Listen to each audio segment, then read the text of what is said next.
Multi-welder. Welcome back to the channel. It's welder given by a guy who works in the same department I do. It's a TIG MIG stick welder. Condition, he says, and I don't have the adapter for this, 115 to or 230 volts AC, so dual voltage. But a condition, he says, is it you can turn it on, but it won't stay on. Immediately turns back off. So until I get that adapter, can't really test it. But you know, it's probably only going to be an analysis video. I'll go ahead and state that up front.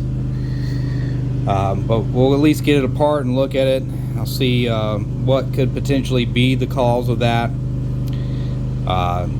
Take a look at some components. Offer my analysis to the owner of this welder. Give them a quote for replacement if we find bad components and labor. And you know, kind of go from there. So potential to turn into a repair video, but for right now, more or less just simply an analysis type video. Anyways, welcome back to the channel. This is Sean from Having Fun Repairs, and let's get into this. Well, we got her apart, and I'm beginning to see where that issue might be. It looks like somebody here. Let's turn on some light. Attempted repair before placement of multiple components on here. You see some traces have been blown out. Resistor probably what should have been on the front side of the board. It's now on the back. Got an inductor here that's been soldered in. Looks like a little bit of trace repair that occurred right here. Some other components that look like they were replaced. Definitely not in good condition. This is not looking really good, if I'm being honest with you. But let me at least get this board out. Oh, we got a disconnected wire right here. What did that go to, and where did that go to? It's a good question. I'll have to do some internet sleuthing on that one. Maybe you can find a diagram somewhere or something. It's not looking too good so far, but let me get this board out and take a look, see what I can find. So I kind of go through and check certain things. So far I've tested these what are these, 40 N3 diodes, essentially double diode acting as a rectifier. And here I can kind of show you how to check these. Give me a pretty simple way of testing these. Put your multimeter into diode mode, and can actually zoom out. I'll just do what I can with this right here, like that. Alright, and from center to outer should get a voltage drop 0.34, and then swap over, keep the center the same, swap your positive lead over to here, 0.34, and you pretty much do the same with these down here. Yeah, 0.34, 0.34, and you would just work your way around. And I've tested all the 40 and 30s are good. Not too concerned about them based on what I'm seeing back here.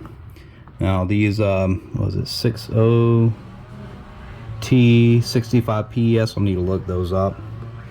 It's like we've got two here, and they've been replaced. It looks like whoever replaced them blew out the contacts on this board. Hopefully they're not bad. I mean, that's terrible. There's going to be a lot of trace repair on this. All right, we also have a series of IGBTs, kind of like a, I mean, they're kind of like a transistor MOSFET kind of thing. They have a gate, collector, and emitter. You can test them on the diode function. That seems to be okay.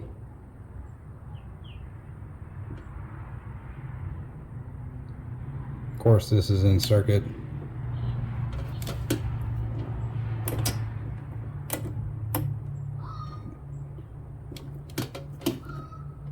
see if it's closed now. Yeah, closed. When you put a positive on this, it has a tendency of charging the circuit, and you would get a reading. Let's reverse them. So now if I did this again, it might be open. Doesn't look like it will be. Of course, I don't know about any of these traces going to them, because all this stuff appears to be like it's been replaced before, but I mean, I'm just not sure about the trace work, if these traces are actually making a connection or not. But the diodes are, at least, which you can check in these transistors or IGBTs, appear to be testing just fine. We got an AC rectifier here for DC. Oh, I have that reversed. There we go. We got a diode there, which means we would have a diode this way, which means we would have a diode this way, right? There we go. Which means we would have a diode this way. Yep, there we go. So that rectifier seems to be good. Oh, that's a bit odd. That might be because we're in circuit. Not sure. We got these capacitors sitting right here. Massive caps. I won't be able to check them with my multimeter. Something here that looks burnt. What is that guy? That's a pin header, so I'm not too worried about that. We got an optocoupler here. I'll have to test that out of circuit. We've got a whole bunch of either transistors or MOSFETs sitting here, that sitting at the very top, that need to be checked. There goes the optocoupler I mentioned. These need to be checked as well. I just noticed this. This is not making good contact in here. Pulled right on out of his socket, so that could have been another issue.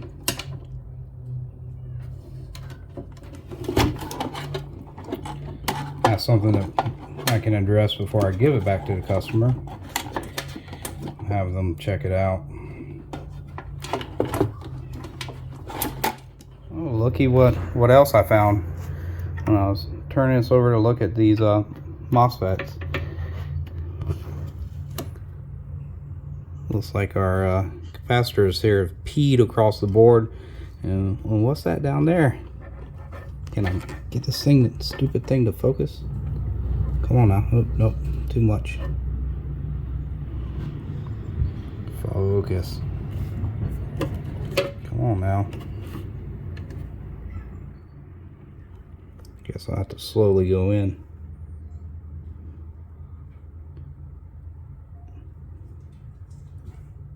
Yeah, surface mounted devices that have, well, like they've taken some abuse. Even that capacitor sitting there, that's not even on the board right. Yeah. Well, I've seen pretty much everything I want to see. I mean, we got some electrolytics that need to be replaced. Those I could test outside the board, but I think they're going to be fine.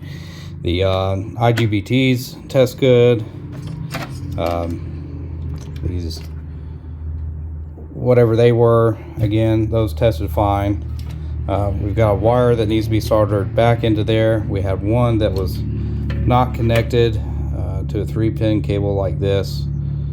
I don't know if it needed to go in the center or the outer. Looks like it's been modified. Which cable was that? This one right here. Looks like it might have been modified once previously. I mean, it's not even, it doesn't even have the center pin in that thing. Completely missing. That's most likely where that went, if I had to guess. We've got a lot of circuits or traces that would need to be troubleshot here and make sure we got good connectivity. I mean, all this is repairable, but I'm just not so sure my customer here will want to pay what I am going to quote him to do this, just for what I would quote for a labor charge, not including any components that need to be replaced in it. That cable that popped out of this crimp connector here. Decided to take a break and just message the customer and let them know what I'm finding. So I've gone over a couple things with him. And by the way, some of these traces, vias, whatever you want to call them, I mean, you got good continuity, but I mean, look at them. I mean, really take a second and look at this, okay? Now, I want to stop for a second and I want to ask you a question. If you had bought this refurbished, working, okay, look at this repair, look at that, advertised, refurbished, working, and you get it home and it no worky, and you open it up and this is what you see, and it say maybe you have some electronic experience, maybe you don't, but this is what you see on the board. What would you be thinking to yourself? Okay, so here's the deal. You know, what I would charge to repair something like this is not worth the value of what it would cost to buy a new one, okay? You know, my labor alone for this, especially when I have to go through every via, I got to clean all this up. Any components, capacitors, we already know we got some leaking caps and some misaligned components, SMD, which could or could not be bad. The leaking caps most definitely need to get replaced. And, you know, and to troubleshoot and pin this out, I mean, this is costly for me. This is costly of my time. My labor charge on this alone, given how many hours I suspect I would be working on this, is going to be somewhere near $300. And I know some of y'all will be like, "Oh, good grief! Why would you charge so much?" Well, the reason being is money costs time, and my time costs money. Okay, I've been doing this for this type of stuff for well over 20 years. Okay, and so my time is very valuable. And secondly, there's this little dirty word out there called profit. Yes, I have to make a profit on what I am repairing. Okay, it's just, there's no two ways around it. All right, but you can get a replacement for around $500 something. So to me, this is not very, this doesn't meet efficacy. Okay, it doesn't pass the common sense to repair for a customer. And beyond the profit thing and the price and stuff like that, I mean, here's the things that I can state emphatically, and I don't mean to state this stuff to be preaching at all, right? I state this stuff to be informative, and I know out there across the interweb there would be people who would disagree with me, but that's all right. You're entitled to your opinion. This is my opinion, and these are the things I'm willing to state emphatically, okay? When you have excessive heat through hole components to a PCB, okay, you run the risk of delaminating the printed circuit board, okay? Now, that might not have an immediate impact, but it will have future impact given repairability in the future. Say if said component fails again, how much heat is this PCB willing to withstand at that point before the delamination causes issues with your traces that come off, whether they are also burnt or starting to lift or break, etc. Okay. Secondly, when you leave flux on the board, now I don't know what type of flux this is. I don't even know if this is flux. It's kind of weird. That can be corrosive, especially to copper traces, especially if it's something like rosin soldering flux. Okay, now this is an old rosin soldering flux I've had for years. You see, it came from Radio Shack, so you can kind of date it. It's taken me a long time to get through this, and I'm still not through it. Rosin soldering flux is an excellent flux. Now, it's not as popular as no clean flux, but it works really good. But you have to clean that flux off, right? Okay. It can be corrosive. Potentially, I don't know what type of flux was used here, but potentially that is corrosive and will start etching and eating away at your copper traces, maybe in your PCB. All right. So I look at this and I think to myself, you know, barring what components that still need to be troubleshot and stuff like that, and I think to myself, man, I've got a reputation that I also must uphold. Can I repair this? Absolutely. Would I like to repair this? Absolutely. But I don't want repeat customers. And I definitely don't want a customer coming back to me when I make a promise to repair something and that repair doesn't last. And I have zero faith in this type of repair, given the type of device it is, voltage, current, etc., and how long it will last, especially for somebody who is, somebody who uses it to weld, probably a craftsman, right? Somebody with a very good skill, and this could potentially be their livelihood. So I don't want them to repeatedly come back and get something repaired. That's not the name of the game. The name of the game is to repair it and get it out of the house and not have a repeat customer on the same device. Okay? Maybe a repeat customer on something else that's broken, but not on the same thing. That's not good for business. So that's my reputation on the line.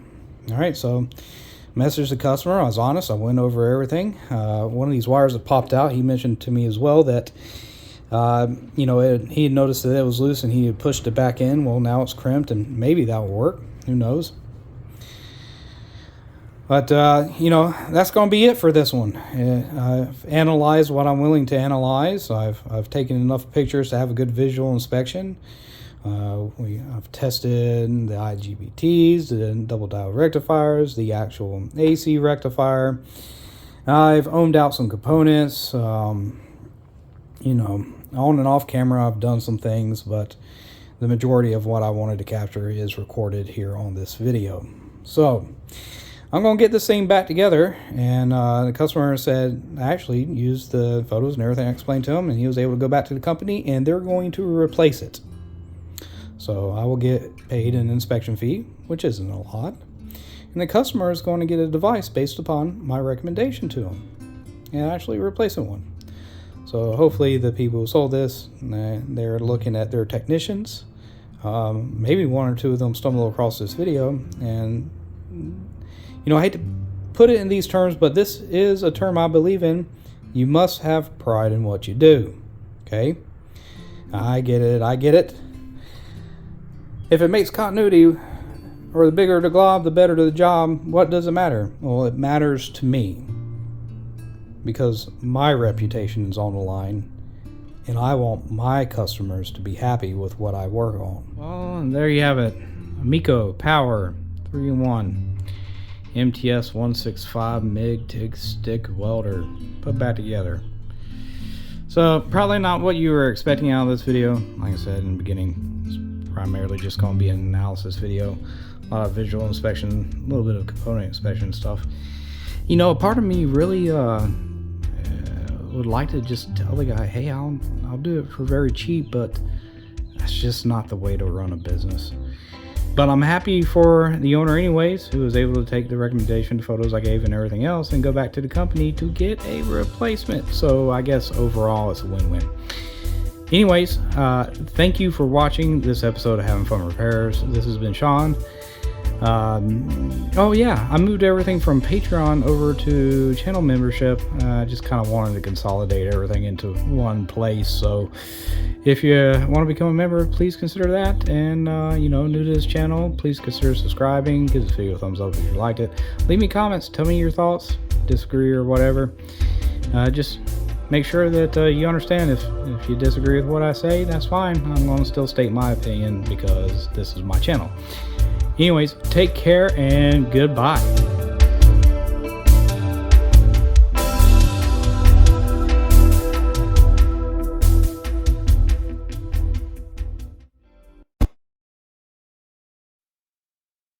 Bark.